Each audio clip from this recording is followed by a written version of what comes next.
यो विशाल उपस्थितिले के देखिएको छ भने अहिले पनि नेपाली जनताले क्रान्ति र आन्दोलनका बलमा जनयुद्ध र जनआन्दोलनबाट प्राप्त भएका उपलब्धि उल्ट्याउन खोज्ने प्रतिक्रियावादी र प्रतिगामी शक्तपक्षहरूलाई तपाईहरुले राम्रो सन्देश दिनुभएको छ। म एकचोटि फेरि मधेसी जनतालाई तपाईँ यहाँ उपस्थित सम्पूर्ण आदरणीय दिदीबहिनी दाजुभाइहरूलाई हार्दिक अभिवादन भन्न चाहन्छु। तपाईहरु सबैलाई बधाई भन्न चाहन्छु। मधेसले जहिले पनि नेपालको इतिहासमा एउटा नयाँ मोड ल्याइदिने गरेको छ र आजको यो विशाल एकता सन्देश सभामा तपाईहरुको उपस्थितिले पनि देशभरि एउटा शक्तिशाली सन्देश प्रवाहित गरेको छ। अघि माधव कुमार नेपालजीले भने जस्तै धनगढी हुँदै देउखुरी हुँदै पोखरा र विराटनगर पछिको जनकपुरको यो सभाले साँच्चै नै पहाड हिमाल देशभित्र र देश बाहिर पनि एउटा बलियो सन्देश तपाईहरुले प्रवाहित गर्नु भएको छ। हाम्रो पार्टी एकता एउटा वस्तुगत ऐतिहासिक आवश्यकता थियो भन्ने तपाईहरुको यो उपस्थितिले प्रमाणित गरेको छ र एउटा राम्रो सन्देश तपाईहरुले दिनु भएको छ। मैले धेरै भन्नु छैन। आज हामी नेपाली राजनीतिको नेपाली समाजको एउटा विशिष्ट मोडमा एउटा विशिष्ट क्षणमा छौं।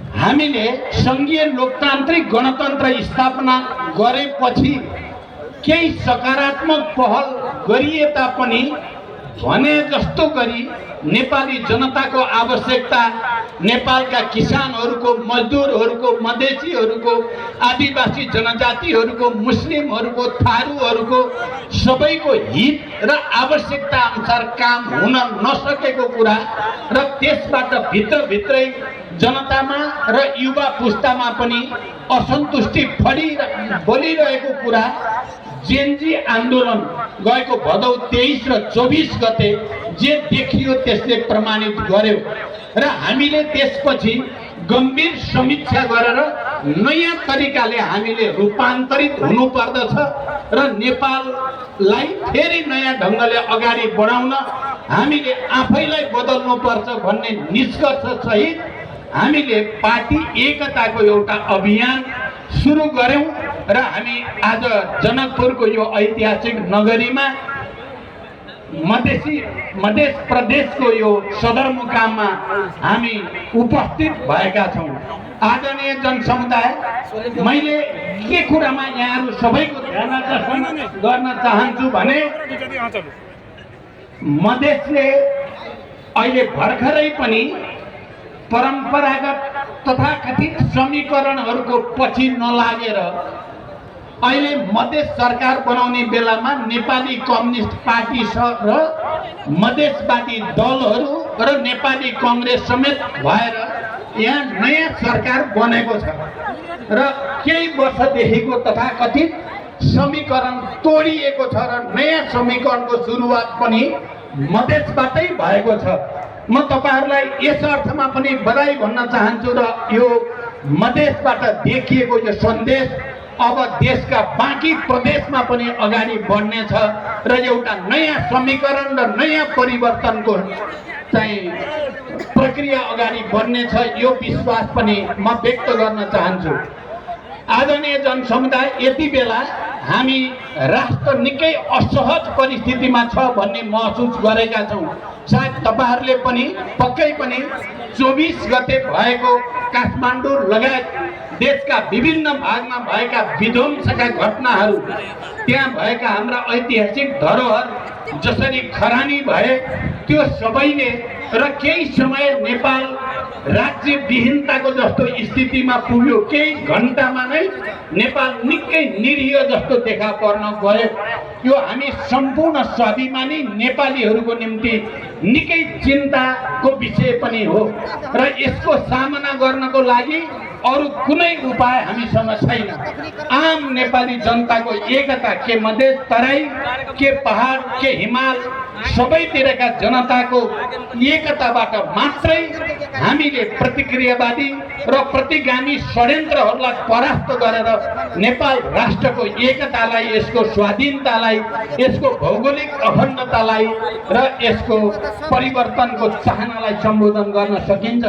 त्यो काम हामीले नै गर्नुपर्दछ, नेपालका कम्युनिस्टहरूबाट नै हुनुपर्दछ, जसले यो देशमा सबै उत्पीडित वर्ग, जाति, क्षेत्र, समुदायको हक, अधिकार र पहिचानको लडाईँ लड्यो, जसले देशमा समावेशी लोकतान्त्रिक गणतन्त्र स्थापना गर्नको लागि हजारौंको त्याग र बलिदान गर्यो र त्यो क्रममा मधेसमा मात्रै हिजो जनयुद्ध र जनआन्दोलनमा 1100 भन्दा बढी मधेसी जनताका छोराछोरीहरूको रगत बगेको छ। त्यसको सम्मान गर्नको लागि पनि हामी कम्युनिस्टहरूले नै पहल लिनुपर्छ भनेर नै यो एकताको प्रयास हामीले गरेका हौं। यद्यपि एकताको कुरा एकाएक रातारात भएको होइन।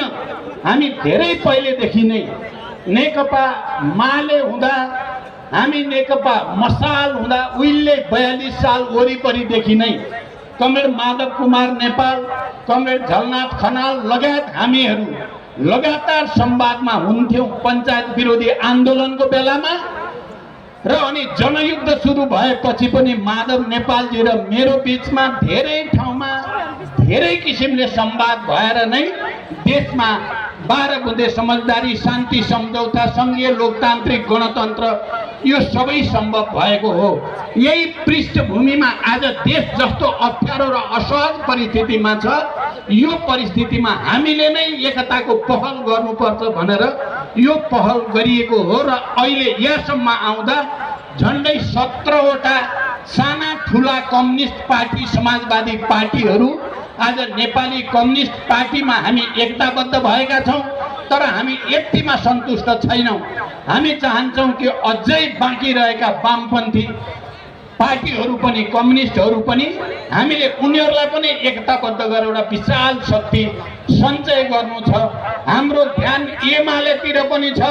एमाले भित्र भएका देशभक्त र वामपन्थी क्रान्तिकारीहरूलाई पनि हामीले एकतामा ल्याउनु छ र अन्य कम्युनिस्ट समूहहरू जो बाँकी छ एकतामा आउन, उनीहरूलाई पनि एकतामा ल्याएर एउटा शक्तिशाली पार्टी निर्माण गर्ने र यो राष्ट्रको एकतालाई अक्षुण्ण राख्न, यसको स्वाधीनता र नेपाली जनताको आत्मसम्मान, नेपाली जनताको आत्मनिर्णयको अधिकार, आफ्नो बारेमा आफै फैसला गर्ने अधिकारलाई अझ सुदृढ गर्ने सपना हामीले देखेका छौं र यो एकता त्यही उद्देश्यका निम्ति हो। मलाई तपाई मधेसी जनसमुदायसँग आएर तपाईहरुको अगाडि उभिएर बोल्दै गर्दा मैले धेरै पटक धेरै कुरा भनेको छु र तपाईहरुलाई थाहा छ। मैले 70 को निर्वाचनमा म मधेसबाट नै चुनाव लडे, यही नजिकै सिराहा जिल्लाबाट मधेसी जनताको मतबाट नै म दोस्रो पटक निर्वाचित भएर प्रधानमन्त्री बन्ने अवसर पनि मधेसी जनताको मतबाटै प्राप्त गरेको हुनाले तपाईहरुसँग हाम्रो लगाव, हाम्रो भावनात्मक सम्बन्ध गहिरो छ भनेर पनि म भन्न चाहन्छु। आज मैले धेरै लामो भाषण गर्ने भन्दा पनि यति बेला हामीले यो पार्टी एकता एउटा त जनताले लामो संघर्ष र बलिदानबाट प्राप्त गरेका अधिकारको रक्षा गर्नु छ, राष्ट्रमाथि आइपरेको संकटको सामना गर्नु छ। त्यो संकटको सामना नेपाली जनताको एकताको शक्तिले, ताकतले मात्रै गर्न सक्छ भन्ने विश्वासको साथ जनताको एकतालाई सुदृढ गर्ने उद्देश्यका साथ गर्यौं। तर अर्को र मुख्य कुरा म तपाई मधेसी जनतालाई के भन्न चाहन्छु भने मधेस तराई अन्नको भण्डार भनिन्छ र यहाँ हामीले चाहेको यो क्षेत्रमा एउटा आधुनिक नयाँ कृषि क्रान्ति हुन जरुरी छ। म तपाईहरुको अगाडि प्रतिबद्धता व्यक्त गर्न चाहन्छु। हाम्रो एकताको उद्देश्य यस क्षेत्रमा सिंचाइको व्यवस्था सुदृढ गर्ने अनि मल बिउको उचित व्यवस्थापन गर्ने, उत्पादन र उत्पादकत्व वृद्धि गर्ने, कृषिमा आधारित उद्योगहरूलाई अझ प्रवर्धन गर्ने र नेपाली युवाहरूलाई, मधेसका युवाहरूलाई रोजगारी ग्यारेन्टी गर्ने उद्देश्य पनि हाम्रो एकताभित्र अन्तर्निहित छ। जबसम्म तराई मधेसमा कृषि क्रान्ति गरिँदैन, कृषिमा आधुनिकता ल्याइँदैन, उत्पादन र उत्पादकत्व वृद्धि गरिँदैन, जबसम्म मधेसका मध्यम वर्गका युवाहरू जो हजारौं होइन लाखौंको संख्यामा मध्यपूर्वमा गएका छन् र निकै कष्टसाध्य जीवन बिताएर उनीहरूले केही रकम जम्मा गर्नु परेको छ, ती युवाहरूलाई यही नै कृषि क्रान्तिद्वारा, कृषिमा आमूल परिवर्तनद्वारा, कृषिमा आधारित उद्योग र रोजगारी सृष्टि गरेर उनीहरूलाई देशभित्र फर्काइँदैन, मधेसको कायापलट हुन सक्दैन। आदरणीय जनसमुदाय, त्यसै गरी हामी फास्ट ट्र्याक अगाडि बढ्दैछ, तपाईहरुले देखिराख्नु भएको छ। मैले दोस्रो पटक प्रधानमन्त्री हुँदा फास्ट ट्र्याकलाई छिटोभन्दा छिटो नेपालीहरूले नै बनाउनु पर्छ भनेर मैले पहल लिएको यहाँहरूलाई पक्कै थाहा छ। सिँचाइको व्यवस्थाको निम्ति सुनकोशी मरिन डाइभर्सनलाई त्यसको भौतिक आधारहरू तयार पार्नको लागि सरकारले लिएको पहल कदमै पनि यहाँहरूलाई थाहा नै छ। हामी यो सबैद्वारा जब तराई मधेसका जनतामा उनीहरूको जीवनमा सकारात्मक परिवर्तन ल्याउनेछौँ तब मात्रै मलाई विश्वास छ सँगै नेपालमा आर्थिक क्रान्ति हुनेछ। नेपालका हामीले भौतिक पूर्वाधारको कुरा गर्दा, चाहे मध्य पहाडी लोकमार्गको कुरा गरौँ, चाहे तराई मधेसको हुलाकी मार्गको कुरा गरौँ, त्यसमा कहीँ न कहीँ हामी वामपन्थी कम्युनिस्टहरूको पहलले नै केही काम अगाडि बढेको छ र त्यसलाई पूर्णतामा जानु छ।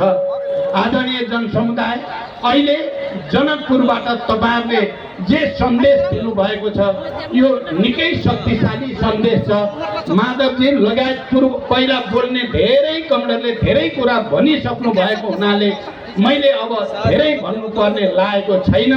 हामी एउटा निकै ठुलो उद्देश्यका साथ तपाईहरुको अगाडि उपस्थित छौँ। हामी कम्युनिस्टहरू हाम्रो चिरन पुनले गीतबाट भनिसक्नु भएको छ। माधवजीले बडो केही राम्रा उक्तिद्वारा पनि भनिसक्नु भएको छ। म अब तपाईहरुसँग बिदा हुँदै गर्दा म पनि सर्वहाराको एउटा पंक्ति, दुईटा पंक्ति तपाईहरुसँग भनेर बिदा हुन चाहन्छु। सागर की तूफान को भी हमने बस में किया है, पहाड़ व चट्टान का पथ मोड़ दिया है।